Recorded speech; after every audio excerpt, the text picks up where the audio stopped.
Now, joining us on the show is Jide Olugbodi, an ex-footballer who played for English club side Brentford. He joins the show from his base in London this evening. Jide, good evening. It's good to have you on the show.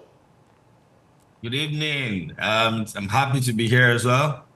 Okay, let's start with the results we can see right now. Quite a handful of entertaining ones, but the big one has to be the holders, the defending champions, Manchester United, being knocked out.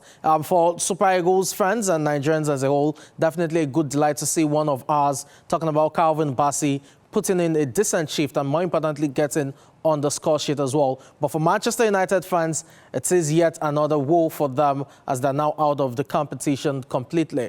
Ruben Amorim, when he came in November, there were lots of expectations about steadying the ship. Not everyone expected the top 4 finish, but probably a top 7 finish for European football next season. That doesn't look likely now with 10 defeats in 24 games in charge. What do you make of the performance against Fulham, and how do they steady the ship from here going towards the end of the season?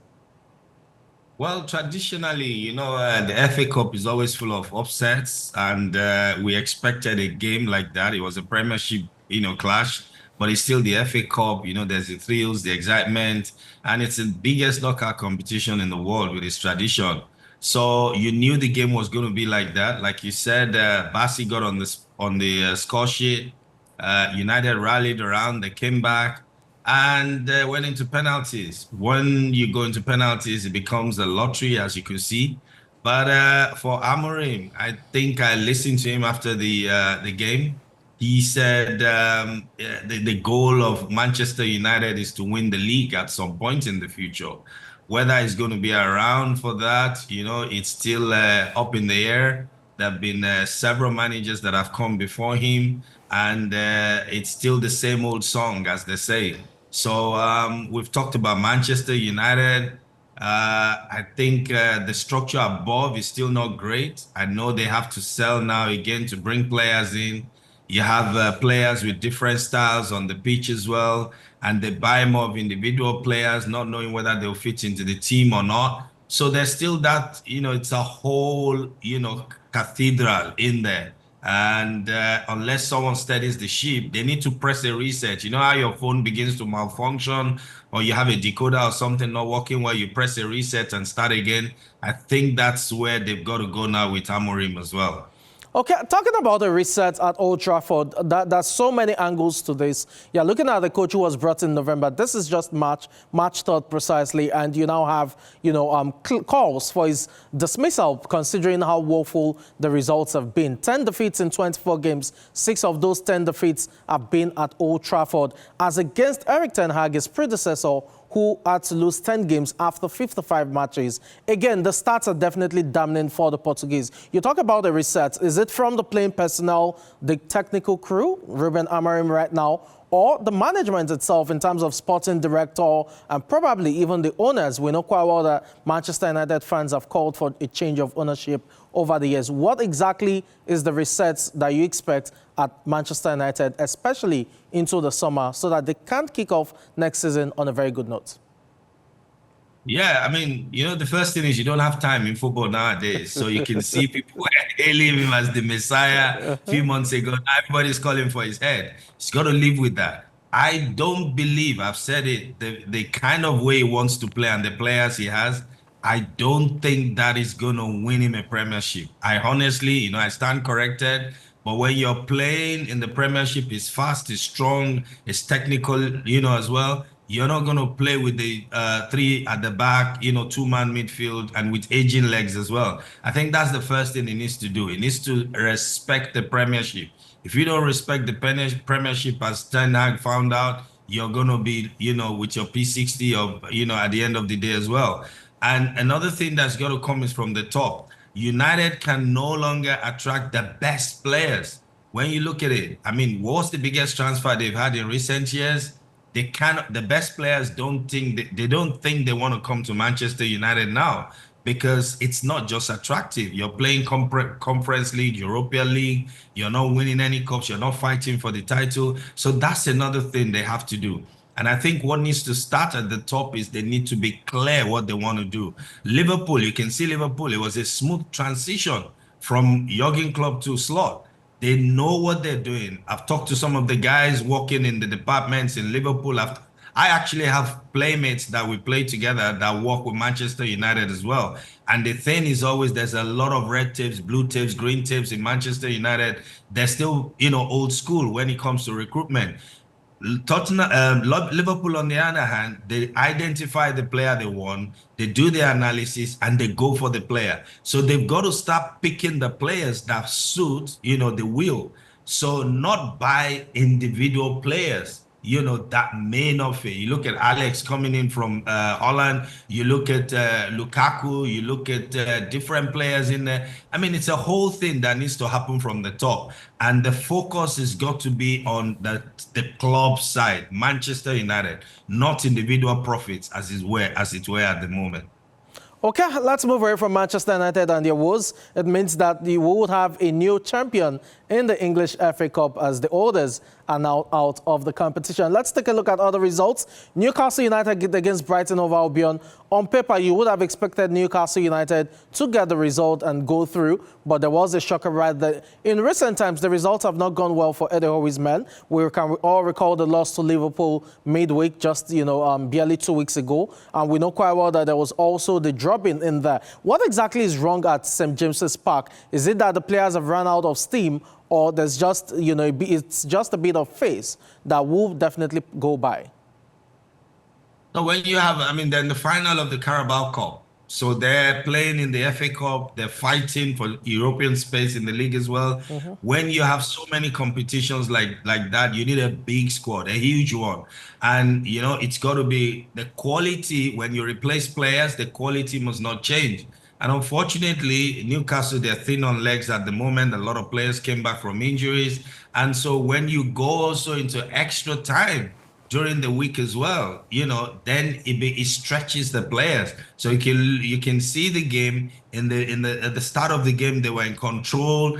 Then they allowed Brighton back into it. But then there's so many games players play nowadays. You can't fault any of the players. They gave everything, absolutely everything there. But, it's the FA Cup again. The thousands of people in Newcastle Stadium expecting a win. But, hey, Brighton didn't come just to make up the numbers. They came to win, and rightly so, because they've been playing well this season as well.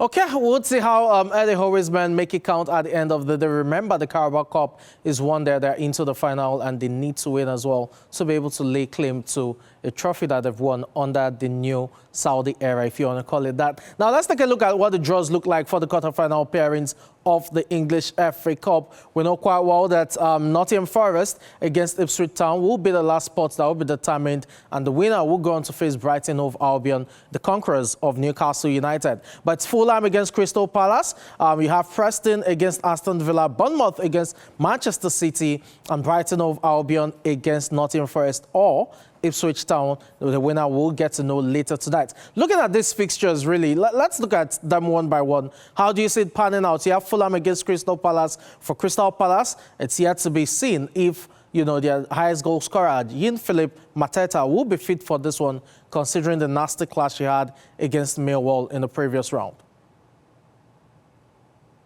Last season, this season under Marco Silva, they play fantastic football. Silva knows how to get the best out of his players. Of course, our darling Bassi is in the team as well. And they seem to be getting the best out of their players as well. Now, it's going to be a tough London derby. I know Crystal Palace are looking to, finish the season with a silverware as well. So it's going to be tough, but I'm rooting for Fulham all the way. If you ask me, I'm biased. So I'll go for Fulham. Quite understandable. I understand where the bias lies. Let's turn our attention now to Bournemouth against Manchester City. On paper, you would expect the citizens, but considering how dismal they've been, maybe in the last 2-3 weeks, Bournemouth as well, they've lost a bit of steam. So it should be more of a 50-50 thing. But when you consider Bournemouth over the last 2 months, how solid they've been, at some point we're even in the top 6. And you have Manchester City as well in the mix. Who gets this for you? Well, it's going to be a tough one. It's Bournemouth at home. They've been playing very well this season. They've got Andoni. The coach is fantastic. I hear they're talking about him in the Real Madrid boardroom as well. And when you're playing against a Manchester City team that's not been dominant, where everybody thinks now, okay, I'm going to get a win. I'm going to have a go at them. It's going to be tough.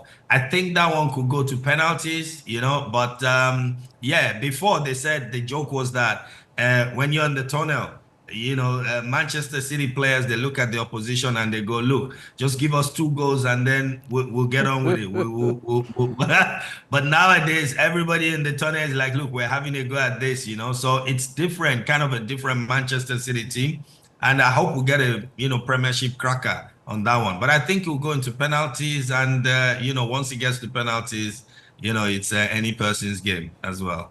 Okay, Preston are the only championship side left in the draws, and we know quite well that on the other hand, you have Aston Villa in there as well. Unai Emery's men started the season like a house on fire. In Europe, they had 4 straight wins in the UEFA Champions League. Looked very good, but the second half of the season has been a bit different. The results have been dismal, the performances as well. You talk about the loss of John Duran in terms of the sale to Saudi outfit. A whole lot of things have gone on at Aston Villa.